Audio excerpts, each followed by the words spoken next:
దారం ఎక్కుతుందా? మరి అమ్మాయి అంత గలము హృదయము జోడించి నామం చెప్తా ఉంటే ఎక్కడ బ్యాచ్ వాళ్ళు అక్కడే వాళ్ళు ముచ్చట్లు. ఒక్క 5 నిమిషాలు దయచేసి సూదిలో దారం ఎక్కిందాం అందరం కూడా. ఆం గురుర్బ్రహ్మ గురుర్విష్ణు గురుర్దేవో మహేశ్వరః గురు సాక్షాత్ పరబ్రహ్మ తస్మై శ్రీ గురవే నమః.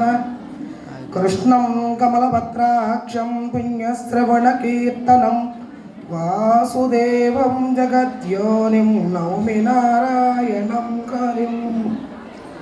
శ్రీ గురు శరణమ్మ సర్వాంతర్యామి సర్వసాక్షిపోత పరబ్రహ్మ స్వరూపమునకు హృత్పూర్వకంగా ప్రణమిల్లుతూ ఈ వేదిక మీద అధిష్టానమై వేదిక ఆధ్వర్య అధ్యక్షత వహిస్తూ ఈ కార్యక్రమాన్ని అంతా నడిపిస్తున్నటువంటి పూజ్య స్వామీజీ వారికి హృత్పూర్వకంగా ప్రణమిల్లుతూ మీ అందరిలో నిండీకృతమై సాక్షిభూతమై ప్రకాశవంతమై మీ అందరి చేత కూడా వాగ్దేవి స్వరూపంగా ఇప్పటి వరకు కూడా నామం పలికించినటువంటి ఆ జగన్మాతకి హృత్పూర్వకంగా ప్రణమిల్లుతూ ప్రియాత్మ బంధువులారా, మల నిర్మోచనం పుంసాం జలస్నానం దినే దినే శకృత్ గీతాంబసిస్నానం సంసార మలమోచనం అన్నారు మహాత్ములు. ఇప్పుడు 10-15 రోజుల నుండేమో అయ్యగారు, ఆయన పేరేం పేరు, రామశేషి గారు పేరు తగ్గట్టుగా వారి సేవ కూడా అట్లాగే ఉంటుంది.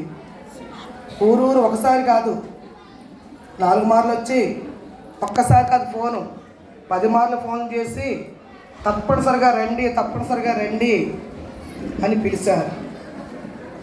మంచిదే, ఇంతటి కార్యక్రమానికి అన్నిసార్లు పిలిచారు, సంతోషమే. అదే ఎవరైనా రాజకీయ నాయకులు ఈ కొండపావులూరు వస్తున్నారు అని తెలిసింది అనుకోండి, ఆ నోట ఎవరైనా పిలవాలా? ఏమి ఎవ్వరు పిలవకుండానే ఎంతకంటే ఎక్కువగా తండోపతండములుగా వచ్చేస్తాం కదా. సరే, ఒప్పుకున్నారు కదా అందరూ? మంచిది. ఈ శ్లోకంలో మల నిర్మోచనం పుంసాం దినే దినే జలస్నానం, ప్రతిరోజు స్నానం చేస్తూ ఉంటాం తప్పనిసరిగా. ఎందుకొరకు? శరీరం పట్టిన మాలిన్యం ఉరికి పోవడానికి. ఒక 2 రోజులు స్నానం చేయలేదు అనుకోండి, మన పక్కన ఎవరైనా కూర్చుంటారా? మన పిల్లలు, భార్య, భర్త ఎవరు కూర్చోరు. ఎందుకని? వాసన వస్తుంది కాబట్టి. ప్రతిరోజు స్నానం చేస్తే కానీ మురికిపోదన్న విషయం అందరికీ తెలిసింది. ఏమి మరి బాహ్య స్నానం చేస్తే సరిపోయిందా? బాహ్య స్నానం చేస్తే మురికిపోయింది. అంతఃకరణ పట్టిన మురికిపోవాలంటే ఏమి? అంతఃకరణ పట్టిన మురికిపోవాలంటే ఇప్పుడు మన రామశేషు గారు లాంటి వాళ్ళ యొక్క ప్రచారంతో, స్వామివారి తలపెట్టే సంకల్పంతో మళ్ళీ ఎవరైనా ఇక్కడ పారాయణం పెడితే అప్పుడు బుక్ తీస్తాం భగవద్గీత. ఇప్పుడు చప్పట్లు కొట్టండి.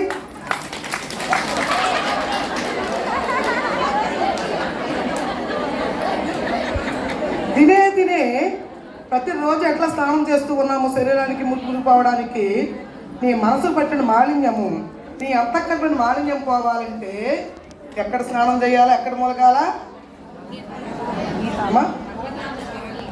గంగోదకం,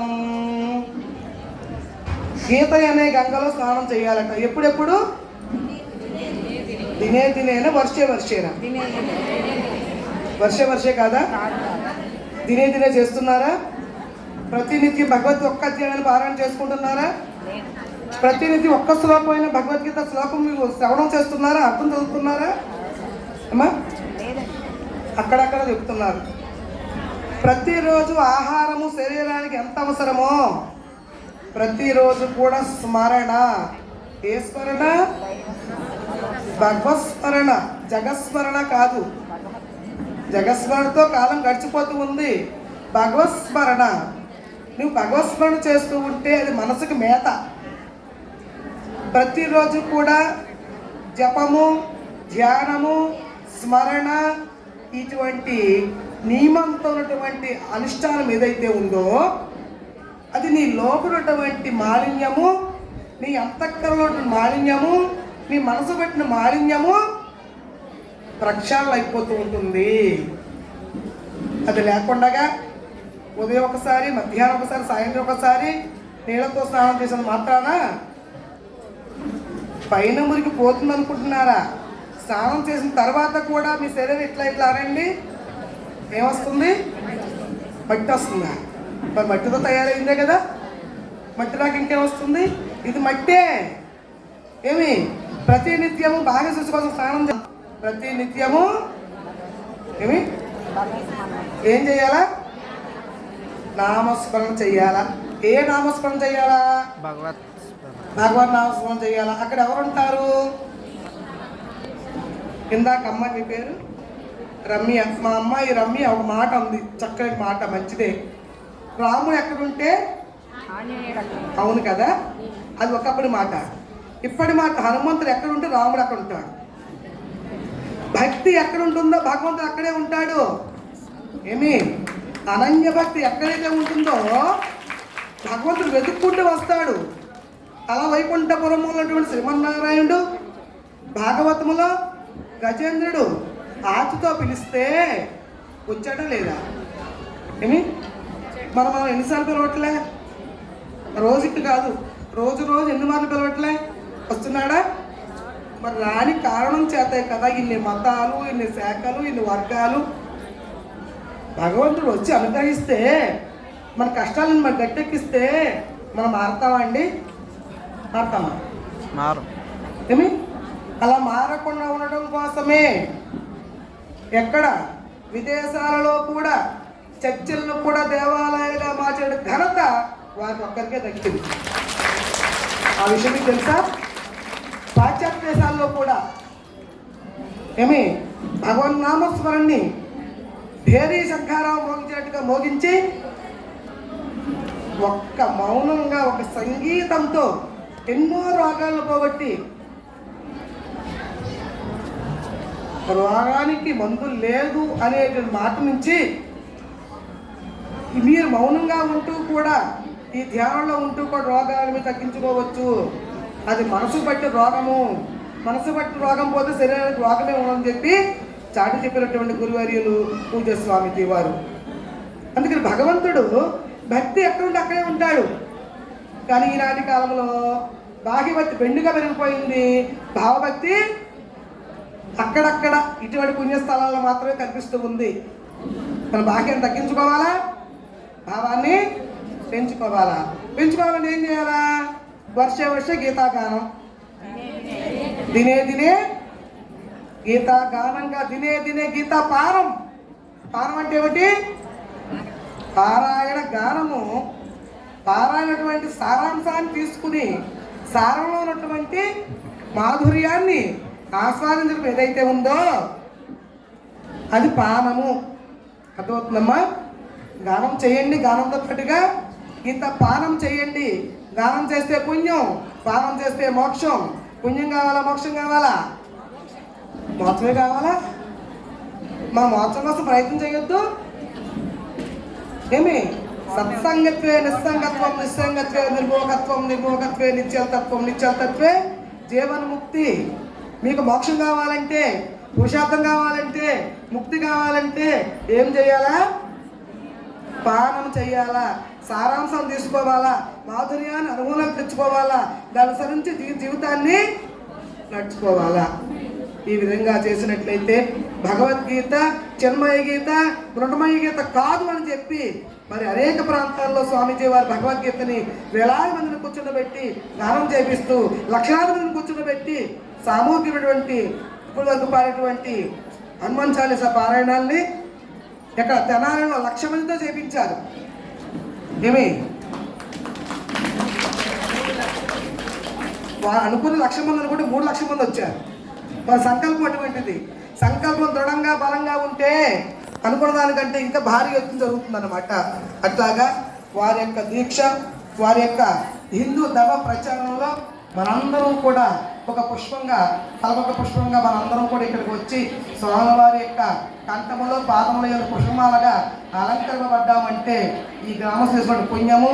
వీరందరికీ సహకరించినట్టు మా చిరంజీవి రమ్య ముందుండి ఈ కార్యక్రమాలు నడిపిస్తూ ప్రార్థిస్తున్న మా చిరంజీవికి ఆయుష్ని ఆరోగ్యాన్ని ఇచ్చి ఇటువంటి కార్యక్రమాలు కోకొల్లగా చేయించినట్టుగా ఆ కృష్ణ జగత్తున్న గీతాచార్యుడు అనుగ్రహించి ఆశీర్వదించాలని కోరుకుంటూ, మరి భగవద్గీత పారాయణ గ్రంథ కాదది, అంటే పారాయణ చేయకూడదని కాదు, పారాయణ చేసుకోండి కానీ ప్రామాణికంగా తీసుకోండి, జీవితానికి అన్వయించుకోండి.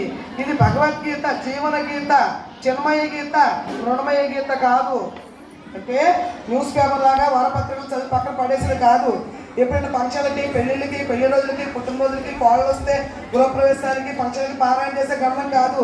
అంటే చేయవద్దని కాదు, దానికే పరిమితం కాకుండా నిత్య జీవితంలో మీరు అనుష్ఠించుకోవాల్సిన గ్రంథము భగవద్గీత. మేము ఈవేళ ఏ వారం అండి? అలా ఆదివారం సూర్య భగవానికి ఇష్టమట. సూర్య భగవానుడు కొండపాలూరు మీదుగా వెళుతున్నాడండి. మనకి వార్త అందింది. ఏం చేస్తాం? చూడటానికి వెళ్తాం, మానేస్తామా? సోమవారం ఎవరికి ఇష్టం? శివుడికి ఇష్టం. ఇప్పుడు పరమేశ్వరుడు ఎక్కడి నుండి కేదార్నాథ్ నుండి గన్నవరం మీదుగా బయలుదేరి వెళ్తున్నాడని తెలిసింది. వెళ్తామా లేదా? చూడటానికి వెళ్తాము. మంగళవారం ఆంజనేయ స్వామివారు ఎక్కడున్నారు? ఆయన సాక్షాత్తుగా హిమాలయ పర్వతములో సజీవముగా ఇప్పటికీ జీవించే ఉన్నారు. ప్రమాణంతో నిరూపిస్తా.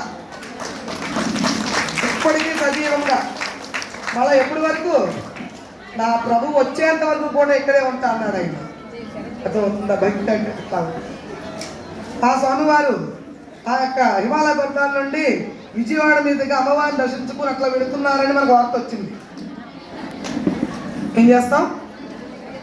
వెళ్తాం కదా, తప్పనితో దర్శనం చేసుకుంటాం. ఆయన కోసం కదా ఇవన్నీ స్తోత్రాలని పడేది. బుధవారం ఎవరికి ఇష్టం? గణపతి. అయ్యప్ప స్వామికి, విఘ్నేశ్వరుడికి ఇష్టము. వారు చూడాలనిపించి భక్తులని ఎక్కడి నుండి? కాణిపాకం నుండి నెమ్మదిగా నడుచుకుంటూ ఎలుక వాహనం కూడా తోడుగా తీసుకుని బయలుదేరి ఇటు మన గన్నవరం మీదుగా ఈ చుట్టుపక్కల వస్తుందా తెలిసింది. వెళ్తామా లేదా? గురువారం సాయిబాబా గురువారం. శ్రీరామచంద్రుడు గురువారం శ్రీరామచంద్రుడికి ఇష్టమైన వారము. 7 లక్షల సంవత్సరాలు దాటిపోయినా కూడా ఎప్పటికీ చెక్కు చెదరకుండా శ్రీరామ అంటే చాలు వాడిని తరింపజేస్తున్నటువంటి సజీవ సాక్ష్యము రామ అనే మంత్రం. అందుకే జై శ్రీరామ్ అంటే చాలు ఎక్కడటువంటి లోపల ఉన్నటువంటి బయట ఉన్నటువంటి ఏ గ్రహమాన్ని కూడా పారిపోవలసిందే. అటువంటి శ్రీరామచంద్రుడు వనవాసం అయిపోయిన తర్వాత పట్టాభిషేకానికి వెళుతూ కొండపావులూరు కొండ మీదకి ఇట్లా వెళుతూ ఉన్నారని తెలిసింది. మన పిల్ల జల్ల బంధువులు అందరినీ వేసుకుని ఎదురు చూస్తామా లేదా? శరణమాతలాగా ఎదురు చూస్తూ ఉంటాం. శుక్రవారం ఎవరికి ఇష్టం? అమ్మవారికి ఇష్టం. సరే, అమ్మవారు ఇప్పుడు ఏనాడో భృగు మహర్షి కాలుతో తన్నాడు కోపగించి అలిగి పలహాపులు వచ్చి అక్కడ శివరూపంతో ఉండిపోయి ఎక్కడ చూసినా కూడా హరే శ్రీనివాస భక్త బృందాలు. ఈ మధ్య కళ్యాణ ఉత్సవాలు ఎన్నో ఊరికి 4-5 సమాజాలు తయారయ్యి ప్రచారం చేస్తున్నారు. వాళ్ళందరూ కళ్యాణ